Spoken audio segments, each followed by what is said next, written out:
बोला था कि हर साल 2 करोड़ नौकरी आएंगी। हर साल 2 करोड़ से ज्यादा नौकरियां गई हैं, आई नहीं है। चाहे वो प्राइवेट प्लस गवर्नमेंट मिला के बात कर रहे हो, डाटा है ये। सभी बेरोजगार लोगों को नमस्कार। कोई पढ़ाई लिखाई पर बात होगी नहीं, क्योंकि पढ़ाई लिखाई करने से कोई फायदा है नहीं।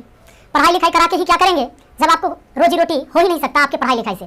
समस्या इस बात की है हमारे देश में कि मोदी जी केवल अपने मन की बात करते हैं, कभी इस जनता के भी मन की बात नहीं।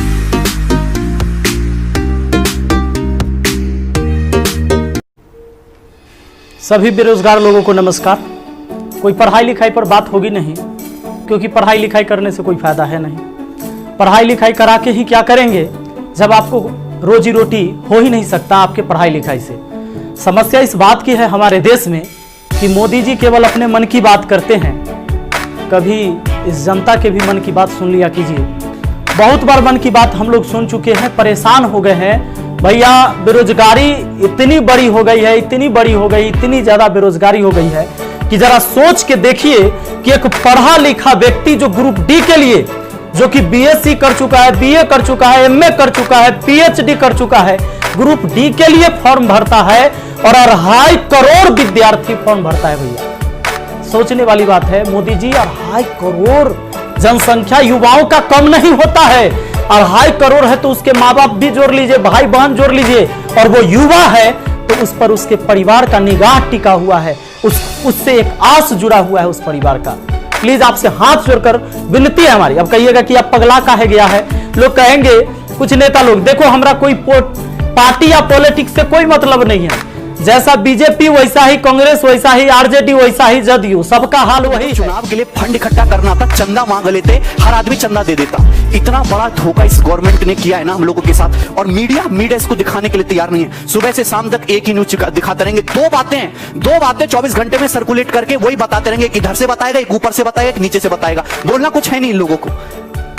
ठीक है, देखो ये मैं तुम्हें वैकेंसी का ट्रेंड दिखाता हूं हमारी गवर्नमेंट आने के बाद। आपको दिखाई दे रहा है साफ साफ, एसएससी सीजीएल 2012 में 16,000 वैकेंसी। आप देखिए गिरावट किस तरीके से होती है।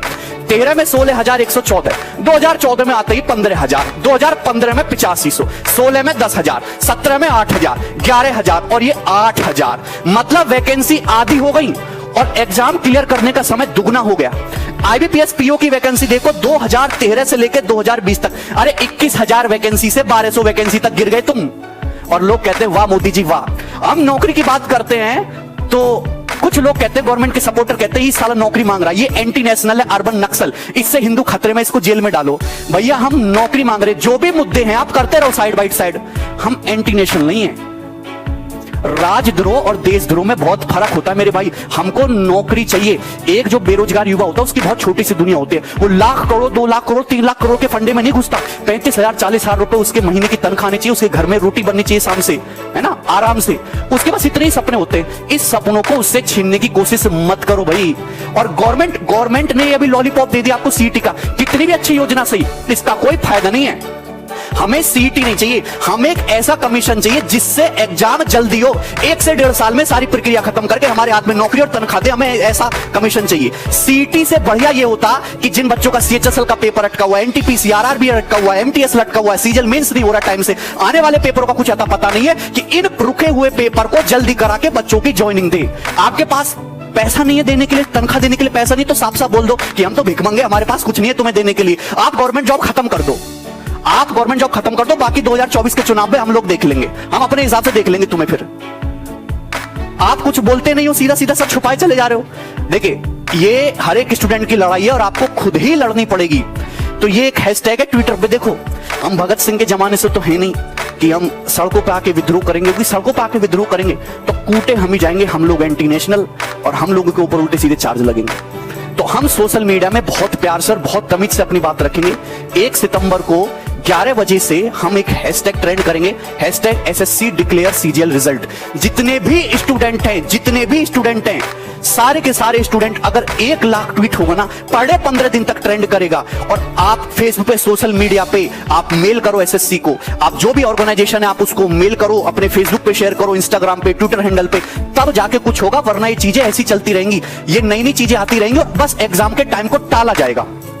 ठीक है भाई, बस एग्जाम के टाइम को टाला जाएगा और ऐसी कहानी चलती रहेगी आगे तक। ये साल के साल ऐसे ही निकलते जाएंगे और बेरोजगारी का लेवल बढ़ता जाएगा। 10 करोड़ से ज्यादा बेरोजगार हमारे देश में। बहुत सारे लोग आर्ग्यू करते हैं पॉपुलेशन भी तो बढ़ रहा है, कितना नौकरी देगा सरकार? भाई पॉपुलेशन बुड्ढों का थोड़ा बढ़ रहा है, पॉपुलेशन बढ़ रहा है जवान लोगों का। हमारे पास पॉपुलेशन नहीं, हमारे पास रिसोर्सेज बढ़ रहे हैं। पहले घर में एक आदमी कमाने वाला था, आज घर में 5 आदमी जवान कमाने वाले हैं, लेकिन वो पांचों के पांचों घर में बैठे खाली। अगर वो आदमी अगर एक आदमी 50-50 हजार रुपए कमा के लाएगा तो 2.5 लाख रुपए महीने घर में आएगा। आप कहते हो आत्मनिर्भर बनो, आपने छोटे मोटे बेरोजगारों के सारे धंधे खत्म करवा दिए, उल्टी सीधी पॉलिसी ला के कैसे आत्मनिर्भर बनेंगे? तुम लोग हम पे निर्भर हो, सरकार हम पे निर्भर है और हम आत्मनिर्भर बन जाएं। प्राइवेट नौकरी का पता नहीं, सरकारी नौकरी को तुम खाएंगे, 5-5 साल में क्लियर हो रही, अरे 5 साल में भी क्लियर नहीं हो रहा। इस तरीके का हाल देख लो। ये मुद्दा नहीं है मेरे पास कि मैं केवल उन स्टूडेंट्स की बात करूं जो इस चीज से सफर कर रहे हैं, लेकिन आने वाली जो जनरेशन है, आने वाली जो चीजें हैं, उनको भी हमें सुधारना है, उनको भी हमें बेटर बनाना है। बात सिर्फ इतनी नहीं है कि एसएससी ही नहीं, असली लड़ाई और लड़ाई है रेलवे एनटीपीसी वालों की, जिन्हें पता ही नहीं कि एग्जाम होगा या नहीं होगा। दुख इस बात का है कि पिछले 2.5 साल से लगातार मैं क्लास ले रहा हूं, कितनी बार मैंने सिलेबस करा दिया, 50 से 60 हजार क्वेश्चन करा दिए, बच्चा एक सवाल पूछता है, सर एग्जाम कब होगा? सर कैसे बताएं? तो जितने भी रेलवे वाले विद्यार्थी हैं मेरे, और जितने भी जिनको मैंने यार कितना रेलवे वालों को पढ़ाया है, कितना पढ़ाया है रेलवे वालों को, मैं आपसे एक ही चीज कहता हूं कि अब हिला डालो यार तुम लोग, अब बहुत हुआ सम्मान, ठीक है? अब तुम हिला डालो जो करना है। सबसे बड़ी ताकत हो तुम लोग, सबसे बड़ी ताकत। सिलेबस 5-6 बार पूरा करने के बाद अब ये डर लग रहा है तुम लोगों को कि इंग्लिश पढ़ना पड़ेगा। ये अखबार में नोटिस आते हैं, अखबार में कम से कम 50 से 60 नोटिस रिलीज हो चुके हैं एनटीपीसी के, और जिसमें सिर्फ ये बताया जाता है कि कभी अजमेर बोर्ड से निकल रहा है, कभी पटना बोर्ड से निकल रहा है कि यार इंग्लिश पढ़नी पड़ सकती है। 16 सितंबर को एग्जाम हो जाएगा, 18 सितंबर को एग्जाम हो जाएगा, एग्जाम डेट फाइनल होने जा रही है, और वहां पर साइट पर रेलवे के वेंडर पे वेंडर फाइनल होते जा रहे हैं, वेंडर पे वेंडर फाइनल होते जा रहे हैं। सबसे बड़ी विनती यही है, रिक्वेस्ट भी कर सकते हैं, समझा भी सकते हैं, प्यार से भी और हर तरह से भी। मैं ये कहूंगा कि सरकार से हम रिक्वेस्ट कर रहे हैं, और सरकार से हम रिक्वेस्ट करके अगर सरकार नहीं सुनती है तो आपको पता है कि डिजिटल कैंपेनिंग बहुत बड़ी चीज है, आप इसका पूरा सहयोग दें और इसमें पूरा मिलकर साथ में आए। मैं तो मेरे साथी भाइयों से भी यही कहना चाहूंगा कि कंप्लीटली पूरा सहयोग दें। सरकार एग्जाम डेट तो फिक्स करे, स्टूडेंट को सिर्फ और सिर्फ गुमराह करने के अलावा और कोई चारा नहीं बचा है। 20 से 30 साल का युवा, 2.5 करोड़ बच्चों के भविष्य की तरफ तो देखो, कम से कम एटलीस्ट 20 से 30 साल। कहते हैं कि किसी भी देश के युवाओं में जितनी ताकत होती है उतना ही देश सक्षम बनता है। 20 से 30 साल का युवा घर बैठा है भाई साहब, लिटरली बता रहा हूं, घर बैठा है। कोई कहता है कि सर 2 साल हो गए एनटीपीसी का, हो सकता है ना भाई, ओवर एज वाले भी तो होते हैं जिनका एक सपना होता है, एकमात्र सपना है कि भाई सिलेक्शन लेना है सर, मेरे को तो एकमात्र सपना है कि मेरा अंतिम चांस है, मैं जी जान से एड़ी चोटी का जोर लगा दूंगा। आप बताओ सर कैसे पढ़ना है? हमने कहा कि भाई कोर्स लो, लेकिन उन्होंने लिया, एग्जाम ही नहीं हुआ, क्या करें? तो साथी पूरी यूट्यूब, सारी टीचर कम्युनिटी, सारे विद्यार्थी, सब तैयार करने वाले, तैयारी कराने वाले दोनों लोग जाग चुके हैं, और अब शुरू हो रहा है इस कुंभकर्ण, निकम्मी, लाचार, बेचारी सरकारी व्यवस्था के खिलाफ सत्याग्रह। वही सत्याग्रह जो महात्मा गांधी जी, भगत सिंह आदि ने अंग्रेजी व्यवस्था के खिलाफ किया था, ऐसा ही सत्याग्रह आज इस देश के हर एक उस युवा को करने की आवश्यकता है। हर एक युवा के परिवार वालों को करने की आवश्यकता है, और हर एक युवा को गाइड करने वाले उस टीचर को करने की आवश्यकता है जो इस देश में बदलाव की कोई भी एक किरण देखना चाहते।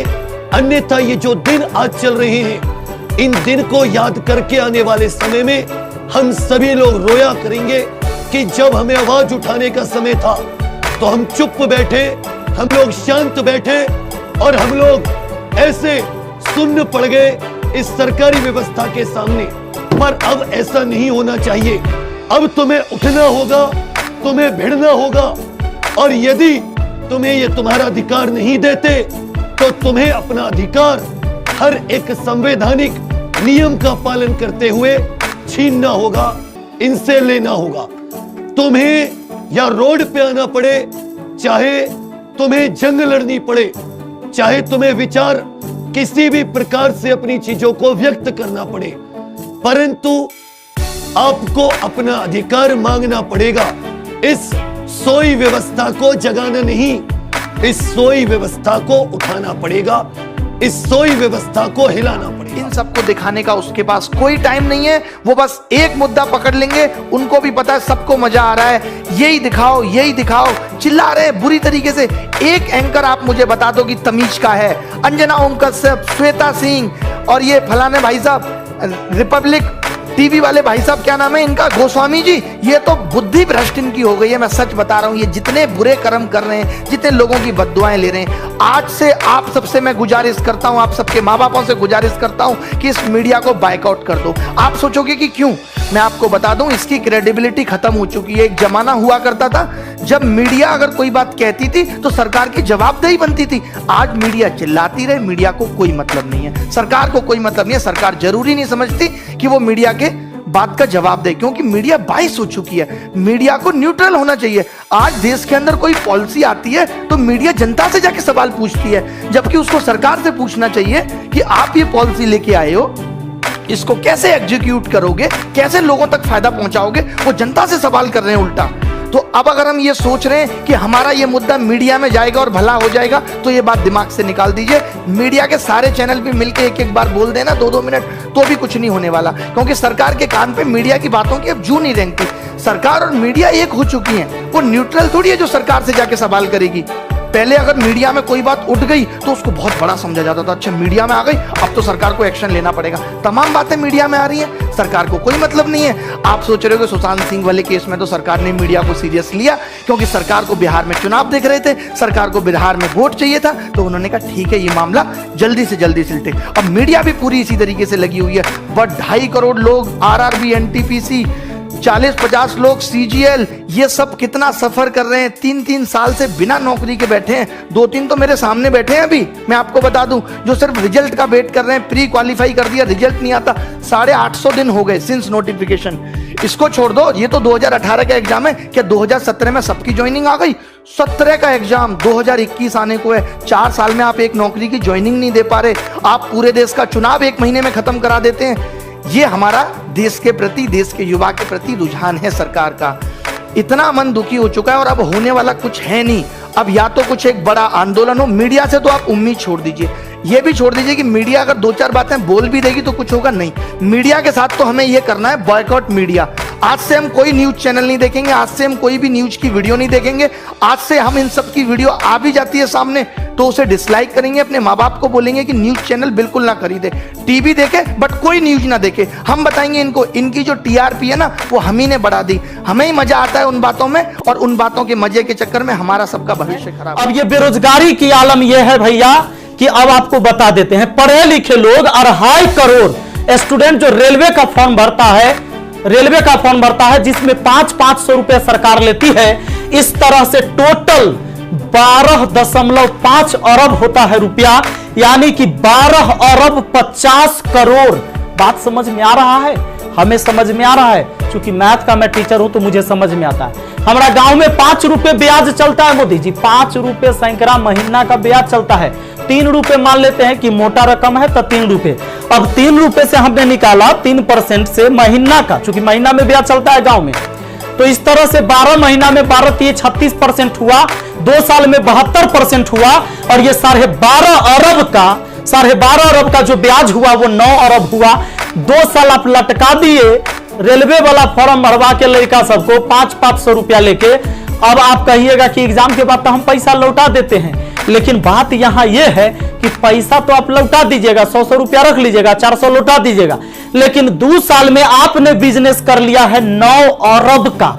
तो यह बहुत होता है 9 अरब, कोई साधारण बात नहीं है।